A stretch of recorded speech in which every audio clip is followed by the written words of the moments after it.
Si es que no se dan vacaciones ahora en junio, ¿verdad? Bien, hermanos, así vamos a entrar, hermanos, en la clase de esta mañana. La clase de esta mañana iba a estar basada ahí en Colosenses. Vamos a estudiar Colosenses 2, 1 al 7. Vamos a estudiar Colosenses 2, 1 al 7, hermanos.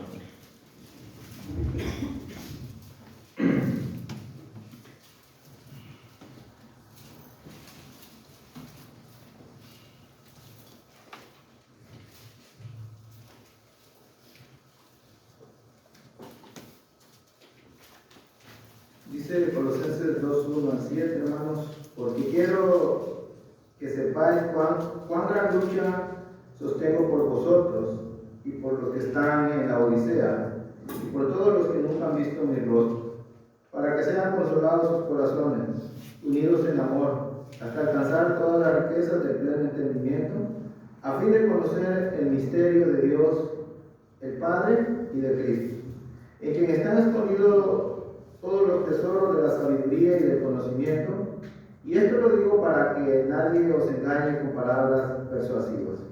Porque aunque estoy ausente en cuerpo, no obstante en espíritu estoy con vosotros, gozándome y mirando vuestro buen orden y la firmeza de vuestra fe en Cristo. Por tanto, de la manera que habéis recibido al Señor Jesucristo, andad en Él, arraigados y solidificados en Él, y confirmados en la fe, así como habéis sido enseñados, abundando en acciones de gracia. Hermanos, Pablo está instruyendo a la iglesia porque la iglesia corre el riesgo de ser engañada. Lo dice por lo menos dos veces, tanto el versículo 4 como el versículo 8. Mirad que nadie los engañe. Primero con palabras persuasivas, por personas, hermanos, que podríamos decir en nuestro tiempo tienen mucho verbo. Son muy buenas para convencer a la gente de algunas cosas espirituales que ellos dicen tener lo correcto o la verdad y no basado en la palabra de Dios. Pero también, como dice el versículo 8, por medio de filosofías huecas y sutilezas y huecas sutilezas y según las tradiciones del mundo. Entonces, porque a veces escuchamos, es bueno, no es bueno, es malo, no es malo, y así, hermanos, entonces se puede ser engañado. Pero el problema en Colosas, hermanos, no es una falsa doctrina directamente, o sea, algo en contra directamente, sino, hermanos, el querer mezclar, fíjate, el querer mezclar la doctrina de Cristo con otras cosas. Por ejemplo, querer, hermanos, mezclar la doctrina de Cristo con la judaica.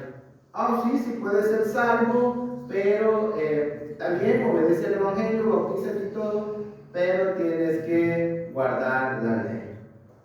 Y algunas partes de la ley, no todas. Y también, sí, puede ser salvo, pero también los ángeles tienen su lugar especial, y así, de esa manera, ellos quieren mezclar, hermanos, la doctrina, y quieren de esa forma algo mezclado, pues ya no es algo original. Entonces, Pablo está, hermanos, quiere o está instruyendo a la iglesia para que no sea engañada por esas mezclas doctrinales. Y tenemos que prestar atención, hermanos, tanto nosotros los que predicamos la palabra de Dios, en no mezclar la palabra de Dios con tradiciones, con ideas del mundo, o a veces con nuestras propias ideas. Tenemos que tener el cuidado, pero también la iglesia tiene que ser instruida, hermano, y la responsabilidad es nuestra ahora de instruir por medio de la palabra de Dios. Pablo quiere, hermano, instruir a la iglesia y quiere presentar argumentos para que la iglesia tenga argumentos para que no sea engañada, Y quiero, hermanos, esta clase, el título, Buscando el crecimiento espiritual.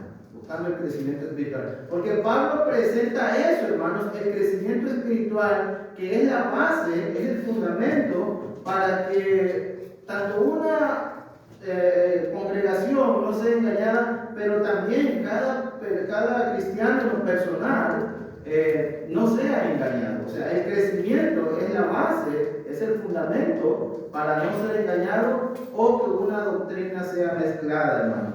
Y eso es lo que Pablo está presentando.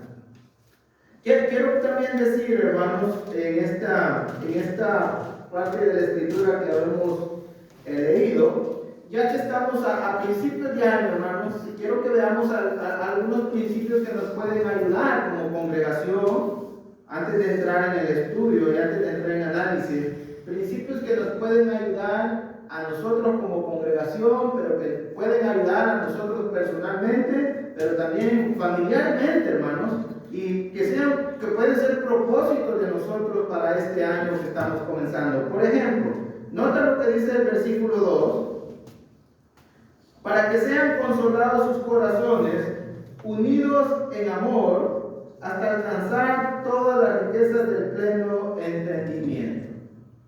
Hermanos, que como congregación que somos, hermanos, busquemos vivir. Cuando Pablo dice que sean consolados sus corazones, es que vivan tranquilos, que vivan en paz, que vivan en tranquilidad, que vivan a gusto como congregación, que vivan en paz como congregación, pero también que vivan unidos en amor.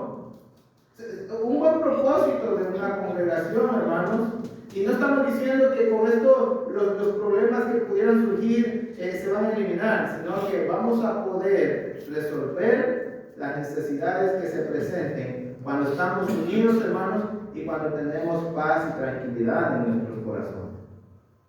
Pero igual, hermano, en su familia, en su matrimonio, hermano, que sea un propósito de años.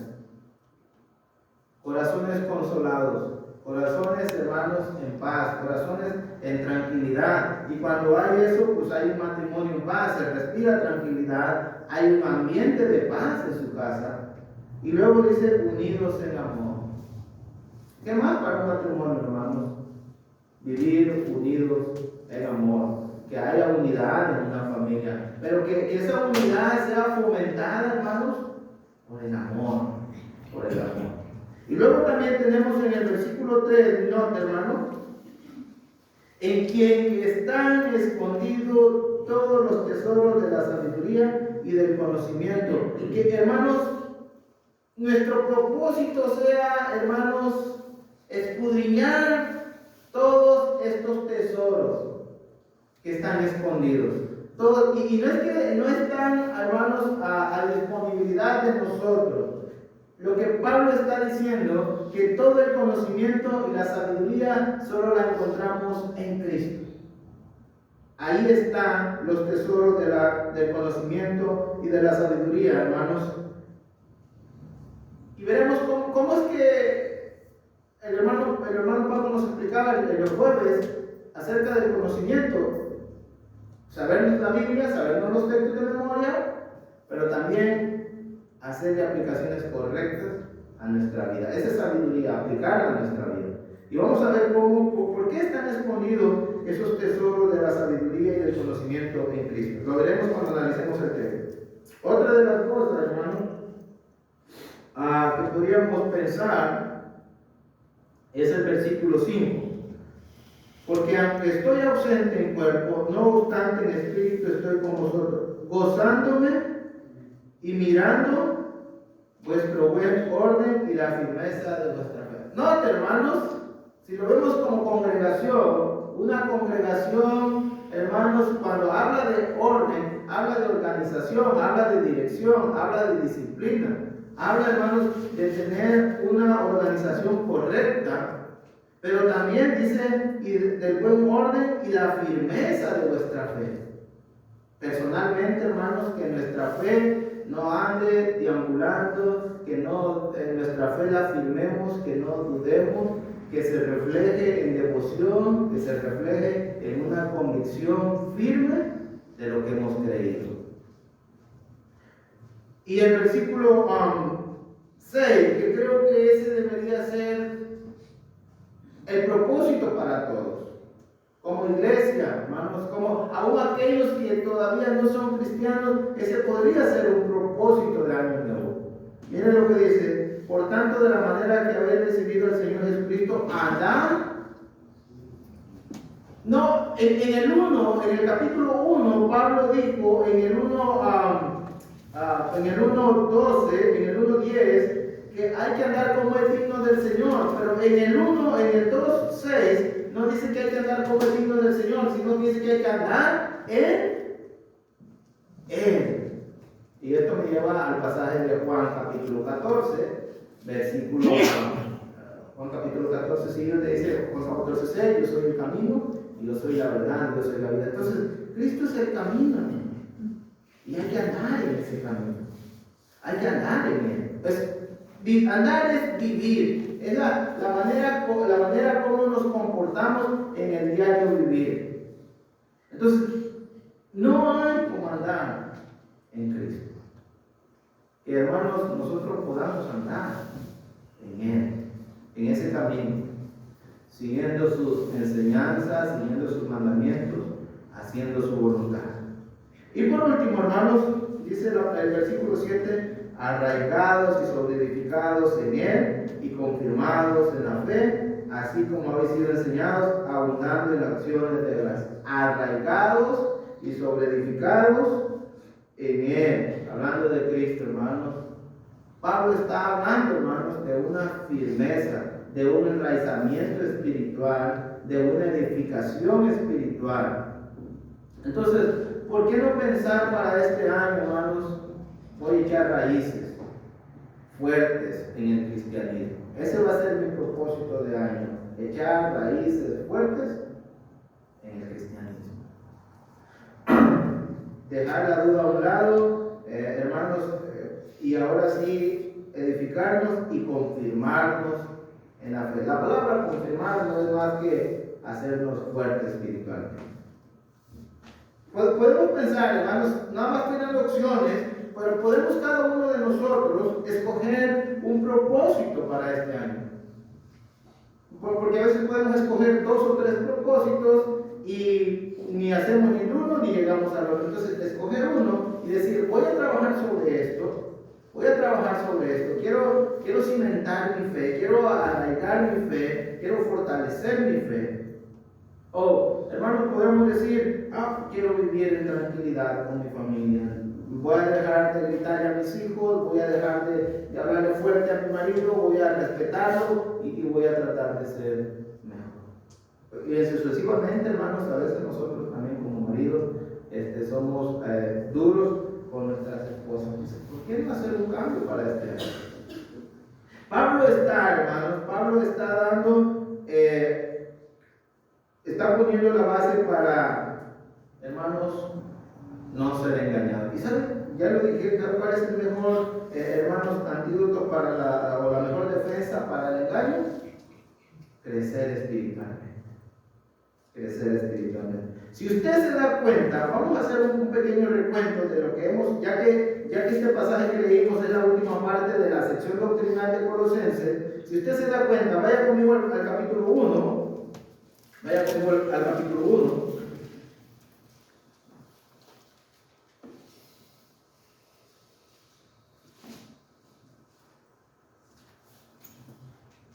Versículo 3 al 5, miren lo que dice, ya lo leímos, ya lo estudiamos. Siempre orando por vosotros, damos gracias a Dios Padre, de nuestro Señor Jesucristo, habiendo oído de vuestra fe en Cristo Jesús y del amor que tenéis a todos los santos, a causa de la esperanza que está guardada en los cielos, de la cual ya habéis oído por la palabra verdadera, el Evangelio. El Evangelio, hermanos, es la palabra. Note lo que Pablo está presentando a la iglesia para que crezca espiritualmente. Pablo no está evangelizando a la iglesia, Pablo le está haciendo recordar a la iglesia sus principios como cristiano.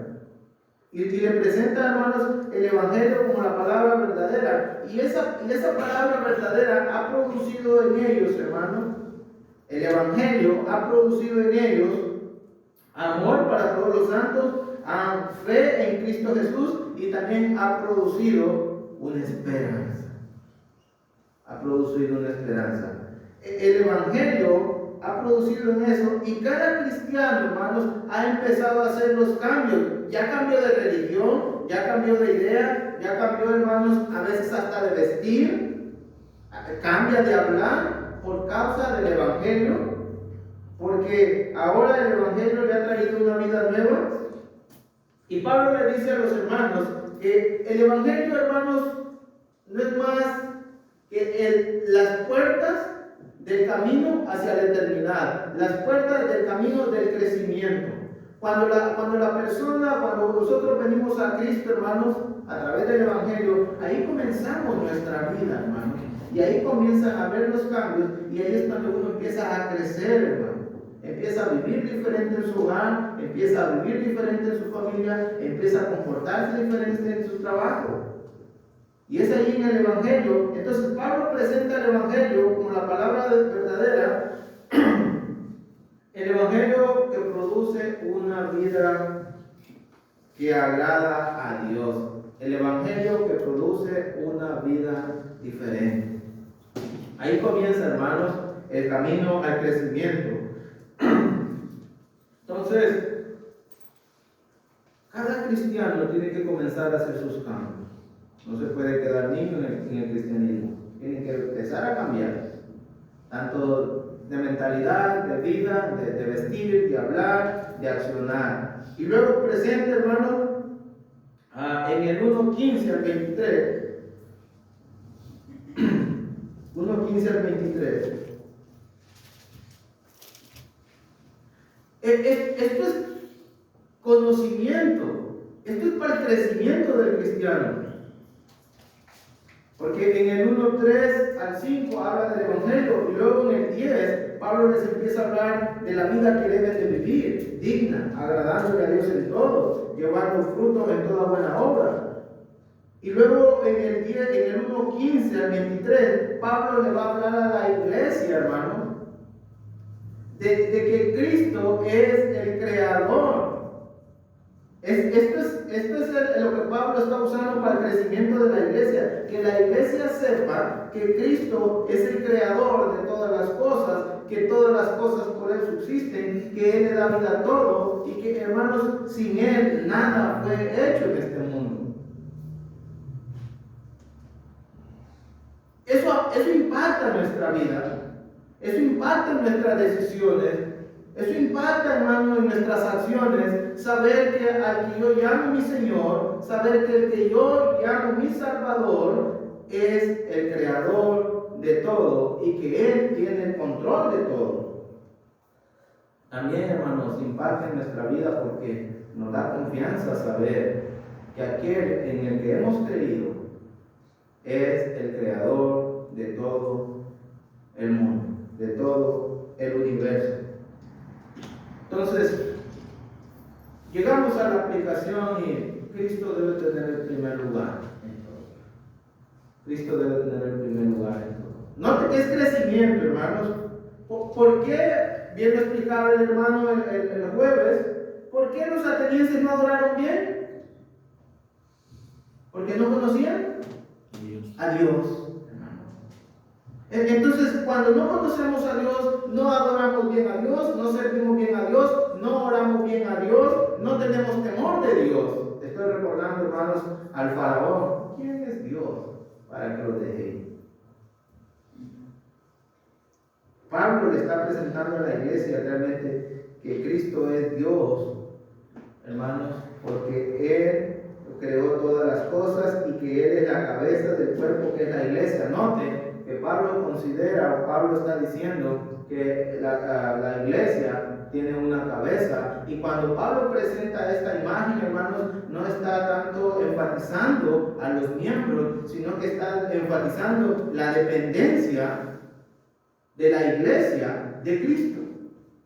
Un cuerpo sin una cabeza pues está muerto. Entonces lo que Pablo está enfatizando, que la vida de la iglesia depende de Cristo, que la vida de cada cristiano depende de Cristo, que su relación con Cristo va a depender su vida espiritual. También allá en el Evangelio, según Juan capítulo 15, cuando encontramos, hermanos, la parábola de la vid, no es la parábola, sino ¿Cómo se llama? ¿Alguien que me ayude a ver si recuerdan? Aparte de una parábola. Lo llaman hermanos. Sí, la vid, o sea, la vid y el labrador en Juan capítulo 15, que los pámpanos o las ramas que no dan fruto son cortadas y son echadas al fuego. Esto es, cuando no hay dependencia de la vid que es Cristo, el cristiano, hermanos, doctrinalmente lo que nos está enseñando es que el cristiano puede perder su salvación. El cristiano puede perder su salvación. Y nuestra vida cristiana depende de Cristo, que es la cabeza. Y si nosotros no tenemos una relación con Cristo, entonces nuestra vida cristiana va a ser forzada. Podemos venir, sentarnos, oír, a cantar, orar, pero si no hay una relación con la cabeza que es Cristo, podemos perder nuestra salvación. Y Pablo le está presentando eso a la iglesia en el versículo 18 y luego le va a presentar, hermanos, cómo fue que fuimos reconciliados con Dios. Eso es parte del crecimiento. Usted y yo debemos de saber que nuestra vida depende de Dios. Que lo que tenemos es por Dios. Que lo que hasta el día de hoy hemos recibido de bendiciones materiales y espirituales es por Dios. Y eso va a llevar, hermanos, a que nuestra vida sea diferente. Y eso nos va a llevar, hermanos, a prepararnos para no ser engañados con mezclas de doctrinas, hermanos, que luego después nos traen ahí para un lado y para otro. Y por tercero, hermanos, que podemos ver en el versículo 24, estamos haciendo un resumen.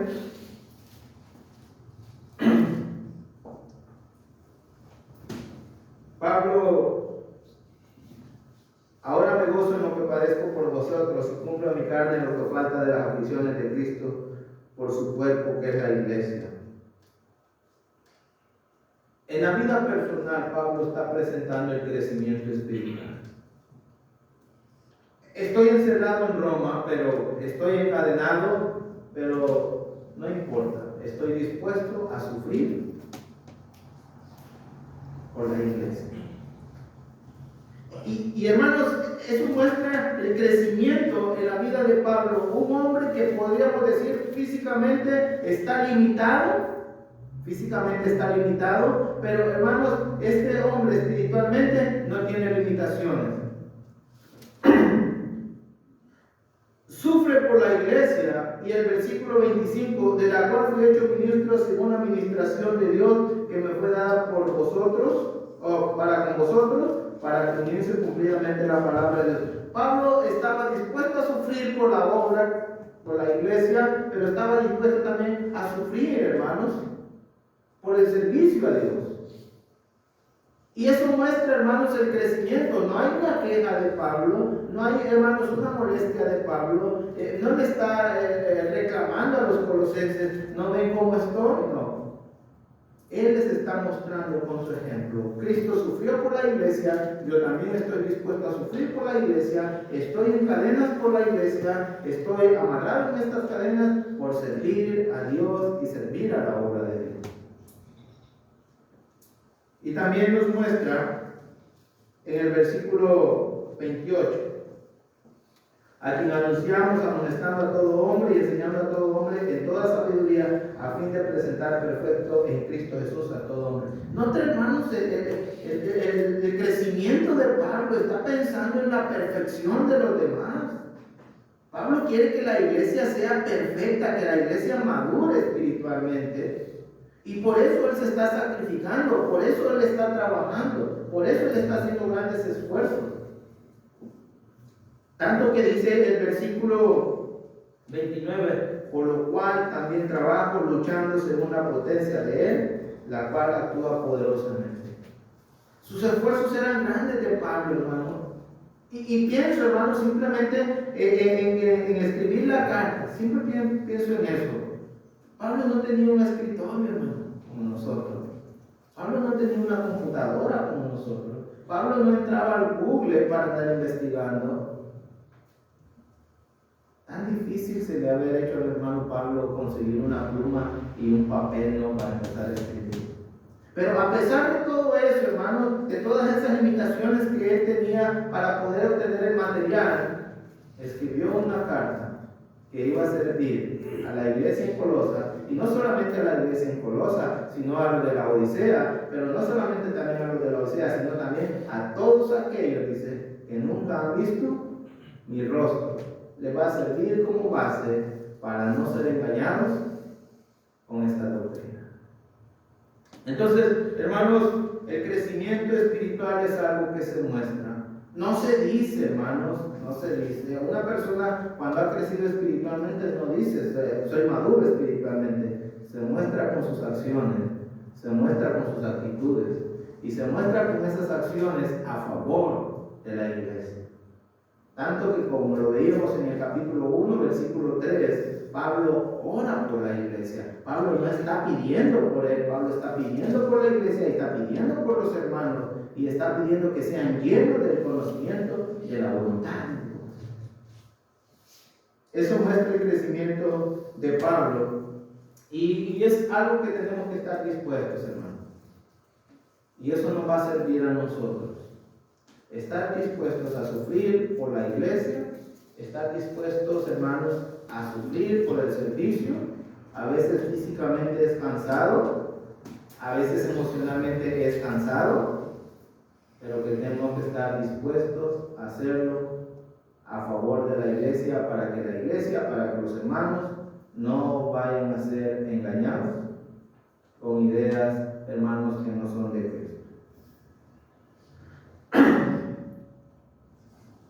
Y llegamos, hermanos, entonces, ¿cómo Pablo vamos? Mira, Pablo ya está mostrando su crecimiento, pero él quiere que la iglesia crezca espiritualmente. Él quiere que la iglesia crezca espiritualmente. ¿Cómo podemos lograr ese crecimiento espiritual como congregación, pero en lo personal cada uno de nosotros? Bueno, yo creo que lo primero que podríamos hacer, según Pablo, es ponernos de rodillas y orar. Orar para que Dios nos dé ese conocimiento y esa sabiduría. Y luego mira, versículo 1 y 2. Porque quiero que sepan cuán gran lucha sostengo por vosotros y por los que están en la Odisea y por todos los que nunca han visto mi rostro, para que sean consolados sus corazones, unidos en amor, hasta alcanzar todas las riquezas del pleno entendimiento, a fin de conocer el misterio de Dios Padre y de Cristo. Primero, ¿cómo podemos lograr ese crecimiento? Lo que Pablo nos enseña, hermanos, es que no debe de haber acepción, esa es la palabra, acepción en el cristianismo. Que Pablo dice que él sostiene una lucha por los que están, dice, cuán gran lucha sostengo por vosotros. Esos vosotros son los colosenses, son los hermanos de Colosa, en la iglesia de Colosa, pero también por los que están en la Odisea. También lucho por los que están en la Odisea y también lucho por todos los que no han visto.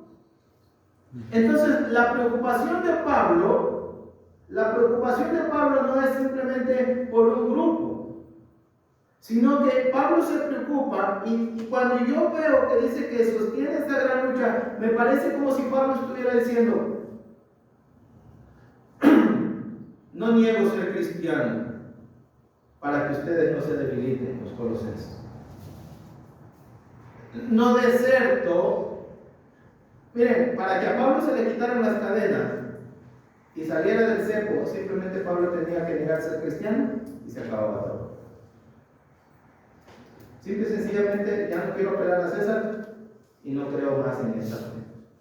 Ya se acabó. Pero Pablo dice, la sostengo, me sigo manteniendo aquí, sigo firme, a pesar de todo esto, por amor a ustedes, la sostengo por ustedes los de Colosa, la sostengo por los de la Odisea, estas cadenas, estos grilletes, los sigo teniendo por ustedes, los sigo teniendo por los que están en la Odisea y por todos los que no han visto mi rostro. Hermanos, parece ser que ni los colosenses ni los hermanos de la Odisea conocían a Pablo físicamente. Entonces, ¿cómo logramos ese crecimiento espiritual? Bueno, hermanos, no debe de haber acepción de personas. Que la lucha, que el sufrimiento, que el dolor sea para todos, aún, hermanos, para aquellos que a veces ni conocemos. Que nuestra ayuda, que nuestros esfuerzos, que nuestros sacrificios sean para con todos. Eso es lo que Pablo está diciendo. Porque, hermanos, dijo el Señor Jesucristo que los escribas y fariseos eran buenos con sus hermanos, pero con aquellos que no eran sus hermanos. ¿Y qué ganancia tienen de eso? No es fácil, hermano, no es fácil porque uno siempre como ser humano, siempre nos vamos por aquel que me ayuda, el que me hizo el favor, el que me trata bien, el que habla bonito de mí, el que me invita a su casa a una tarde y nos la pasamos ahí en un refrigerio, en una carnita. Y muchas veces, hermanos, nos vamos por ahí. Pero Pablo, hermano, Pablo no es así. Y eso nos ayuda, hermanos, al crecimiento. Tenemos que derribar las barreras en el cristianismo. Ya el Señor Jesucristo ya la derribó. Nosotros tenemos que derribar las barreras. Yo escucho, hermanos, y me preocupo mucho porque y siempre quedo pensando cuando escucho que en la familia dicen, no me llevo con mi cuñada, no me llevo con mi hermana. A veces entre nosotros mismos no me hablo con mi hermano en la sangre. ¿Por qué, hermano? Y a veces, y nosotros somos cristianos, y nosotros tenemos que orar por ellos, y nosotros tenemos que pedir por ellos. Pablo, hermano, sostenido en la lucha por sus hermanos y por los que nunca habían visto su rostro. ¿Quiénes creen que estaban incluidos ahí? Usted y yo estamos incluidos en esas oraciones de Pablo, en esa lucha.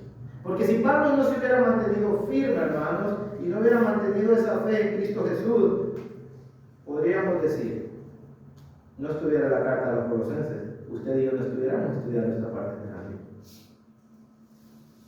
Entonces, mis hermanos, tenemos que pelear esta batalla espiritual a favor de los demás. Si se da cuenta, en todo el capítulo 1, que es la parte doctrinal, Pablo nunca piensa en él, nunca piensa en él personalmente. Siempre está pensando en la iglesia, en las cosas que pueden ser a favor de la iglesia. Entonces, no hagamos acepción de personas. Luchemos.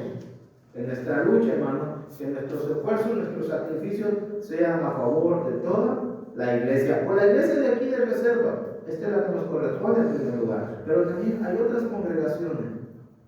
Aquí en Laredo hay más congregaciones, en Monterrey y en toda parte del mundo, hermanos, hay más congregaciones. Y tenemos que luchar por esas congregaciones. Dos, hermanos, que podemos ver, hay otra cosa que podemos ver, es que Pablo, su lucha, hermano, su lucha en el ministerio de Pablo,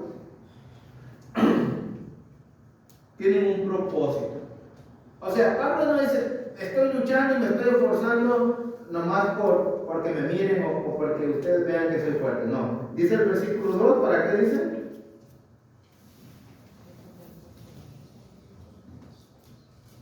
Para que sean consolados sus corazones. Pablo luchaba, hermanos, para que la iglesia viviera en paz, para que la iglesia viviera en tranquilidad, para que la iglesia viviera en armonía. Los esfuerzos de Pablo eran para que la iglesia tuviera esa paz que necesita, esa tranquilidad. Y podemos luchar, hermanos, podemos luchar en la oración, hermanos, podemos luchar en la oración a favor de la iglesia, podemos luchar. Mira lo que dice el 4:12.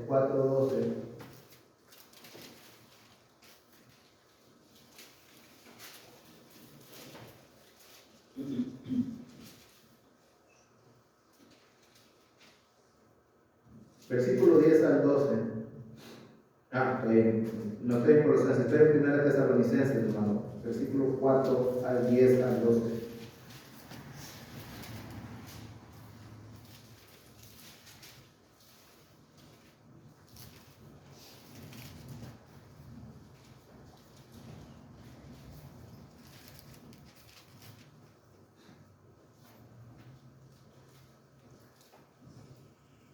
Y también, le dice Pablo a la iglesia en Tesalónica, y también lo hacéis así con todos los santos, con todos los hermanos que están por toda Macedonia. Pero os rogamos, hermanos, que abundéis en ello más y más, hablando del amor, de amarnos unos a otros.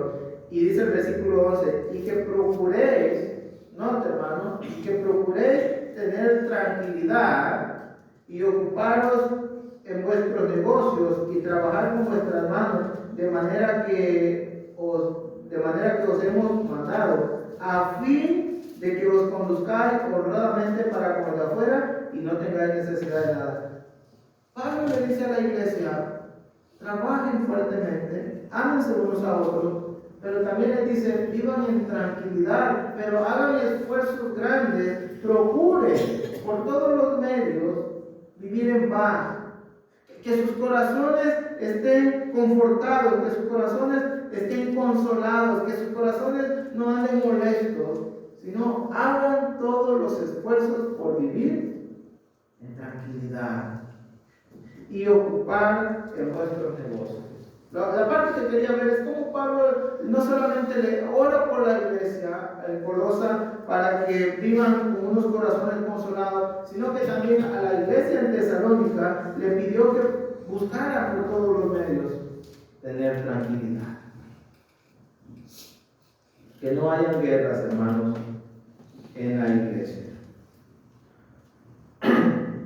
Y hablando de orar, hermanos, hablando de orar, mira el 4:12 también de Colosenses.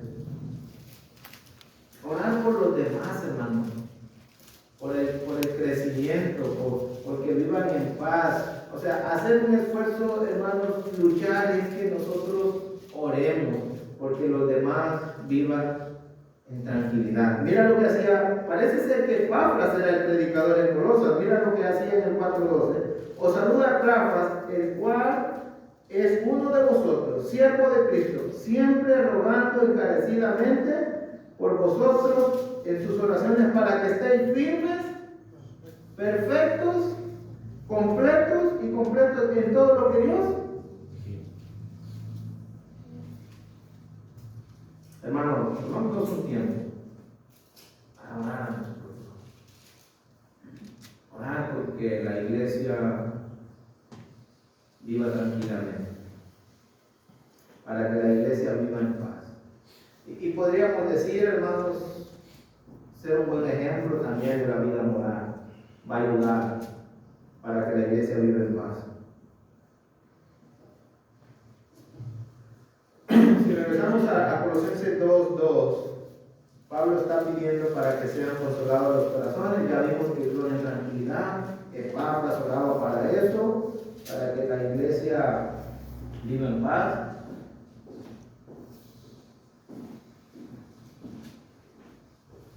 Y en el versículo 2 encontramos otra cosa más. Unidos en amor. Fíjate lo que Pablo está pidiendo, hermano. Que la iglesia viva en tranquilidad, que sus corazones sean consolados, que no estén inquietos y que vivan unidos en amor.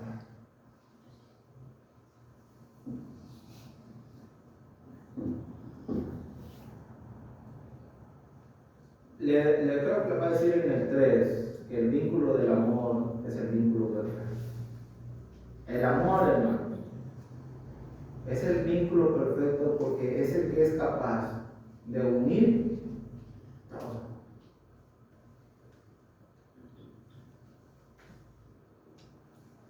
El Señor Jesucristo oró para que la iglesia viviera en unidad.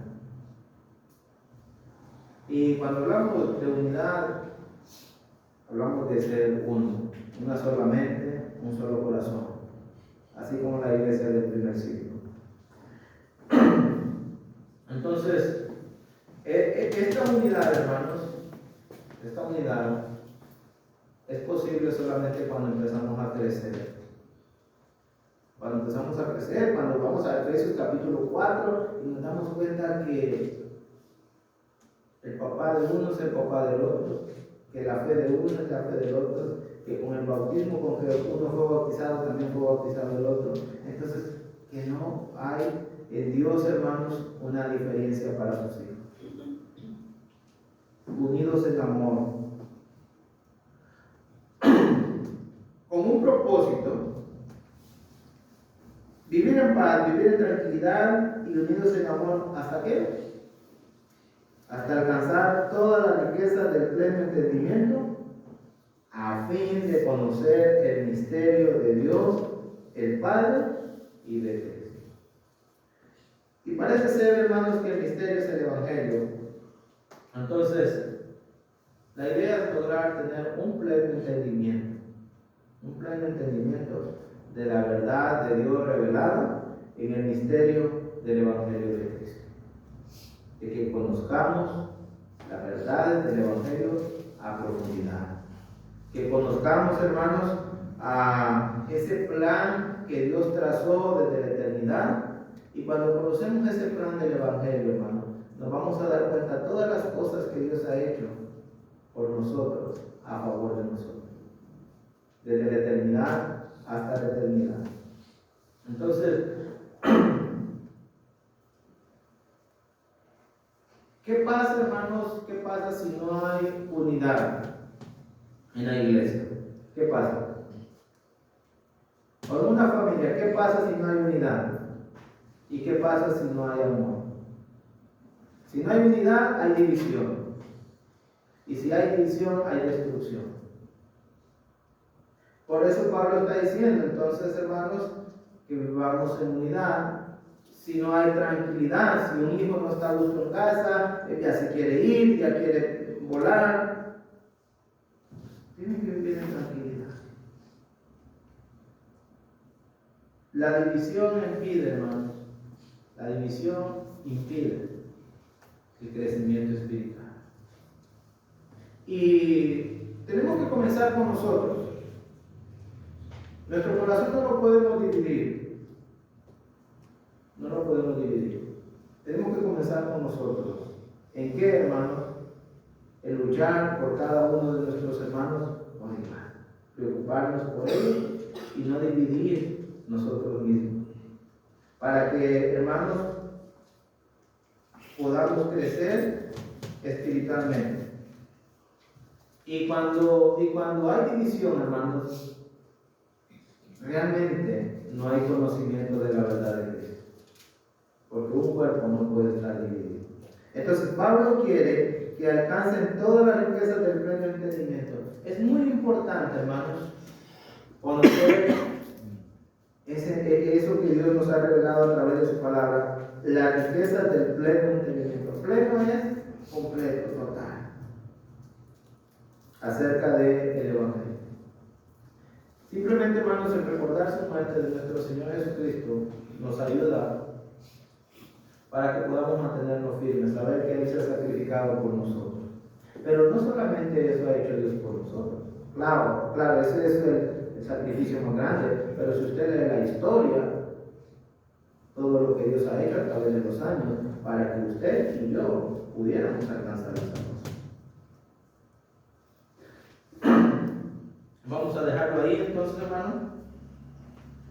Y cuando nosotros tenemos un pleno entendimiento, ¿sabe qué va a producir en nuestra vida? Va a producir seguridad. Ser cristiano es la mejor opción que tengo en este mundo. Servir a Dios es la mejor opción que tengo. Ser fiel a Dios es la mejor opción que tengo. Porque usted y yo hemos comprendido el plan de Dios y realmente que el plan de Dios comienza en la eternidad y termina en la eternidad. Y es cuando entonces, hermanos, nosotros empezamos a crecer en el conocimiento de la palabra de Dios. ¿Qué hace, hermanos? ¿Qué hace el pleno entendimiento? Bueno, va a eliminar las dudas y esas dudas que muchas veces causan debilidad. Por eso a veces nos damos cuenta que habemos hermanos inconstantes. Porque creemos que así es, que así podemos vivir con Dios y reunirnos un tiempo y luego otro tiempo y la iglesia no me preocupa si salgo y no aviso y vivimos así. Porque no hemos comprendido, no hay un pleno entendimiento que la iglesia del Señor es lo más importante en esta vida. Gracias al Evangelio de Cristo Jesús, porque la iglesia existe por el Evangelio, por el sacrificio de Cristo Jesús en la cruz del Calvario y por ese plan que Dios armó desde la eternidad. Entonces, hermanos, el pleno entendimiento elimina las dudas y elimina también esas debilidades que son causadas muchas veces por, hermanos, no tener el conocimiento, la fe del cristiano. Cuando un cristiano se llena del conocimiento de Dios, va a afirmar su fe. ¿Qué podemos hacer entonces? Comenzar ya desde ahorita, desde enero, estudiar y empezar a estudiar la palabra de Dios para ver qué es lo que Dios nos quiere decir a través de él. Vamos a dar un tiempo y ahorita seguimos. Vamos a dejarle lugar a nuestro hermano que tiene un himno y luego seguimos, hermanos, con los otros versículos que tenemos por delante.